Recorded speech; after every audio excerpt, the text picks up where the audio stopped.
ஒரு விஷயம் அந்நியமா இருந்தா தான் பயம் வரும். புரிஞ்சுக்கிட்டா பயம் வராது. நம்ம ஆஸ்ட்ரல் டிராவல் பத்தி பயப்பட தேவையில்ல.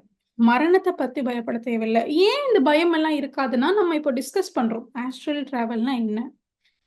மரணம்னா என்ன? அப்போ என்ன நடக்குது? ஸோ நெறைய பேர் நியர் டெத் எக்ஸ்பீரியன்ஸஸ். அந்த நியர் டெத் எக்ஸ்பீரியன்ஸஸ் எல்லாம் ஒரு புக்கா பப்ளிஷ் பண்ணியிருக்காங்க. நம்ம ஏன் அந்த புக்க படிக்கக்கூடாது? அந்த புக்க படிக்கும்போது மரணம்னா ஆக்சுவலா என்ன அப்படின்றது தெரியுது. ஸோ தெரியும்போது விஷயம் ஒண்ணு தெளிவா கிளியரா உங்களுக்கு புரியுதுன்னா, அது மேல பயம் அப்படின்றது ஏற்படாது. அதேபோல நம்ப இந்த உடல விட்டு வெளியில வந்தா ஆஸ்ட்ரல் டிராவல்ல நம்ம இறந்துருவோம் அப்படின்ற ஒரு பயம் எதுக்கு வருதுன்னா, அவங்களுக்குள்ள அந்த ரீஇன்கார்னேஷன் மறுபிறவி அப்படின்றதே அவங்க மறுக்குறாங்க.